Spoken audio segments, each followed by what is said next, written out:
அனைவருக்கும் வணக்கம். என் அன்பு நண்பர்களே, நிலைமையில் ஆண்மகன் வாழ்வின் வழிதறியா வயதில் தன் வாழ்க்கை கற்கும் பருவம்.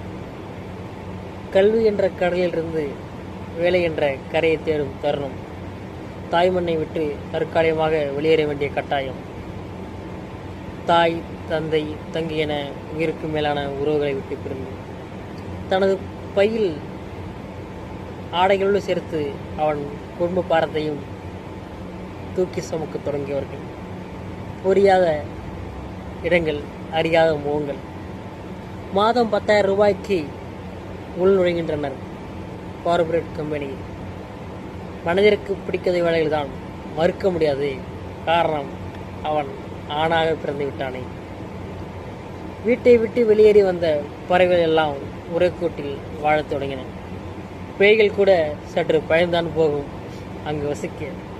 வண்ணம் என்றால் என்னவென்று தெரியாத சோர்கள், 2 அறைகள், இன்று அழுத்தினால் நாளை சுழலும் மின்விசிறிகள், ஒற்றை கழிவறை 9 பேர் வரிசையில், பல மாதம் கொட்டாத குப்பைகள், கிழிந்த பெல்ட், அதனை சுற்றாத இடுப்புகளே இல்லை.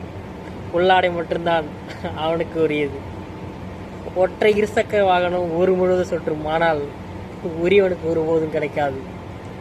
பிதுக்குகின்ற பிதுக்கில் பல் தேய்க்கின்ற மருந்தின் பெயர் கூட மறந்து போகும்.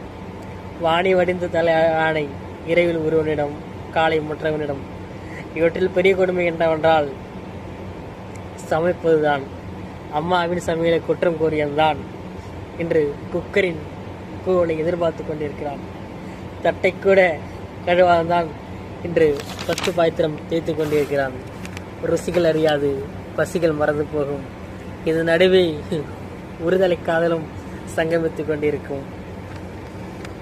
ஊதாரி என சொல்லியவன் தான் இன்று ஊருக்கு சென்றவுடன், என்ன மாப்பிள்ளை நல்லா இருக்கீங்களா என்று நலம் விசாரிக்கின்றான். கொஞ்சம் கஷ்டமான வாழ்க்கை தான், வேறு வழிகள் இல்லையே. தினந்தோறும் காலையில் எழுந்து ஓடிக்கொண்டிருக்கிறான்.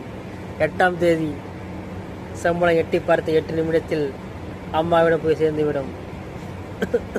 அவனுக்காக ஒரு குண்டூசி கூட அவன் வாங்கியதில்லை. அவ்வப்போது அம்மா அப்பாவின் உடல்நிலையை பார்த்து கொள்ள வேண்டும். இன்று இல்லை என்றாலும் கண்டிப்பாக நாளை ஒரு நாள் அவன் வெற்றி பெறுவான். நன்றியுடன் கிராமத்துக்கு இருக்கன். நன்றி, வணக்கம்.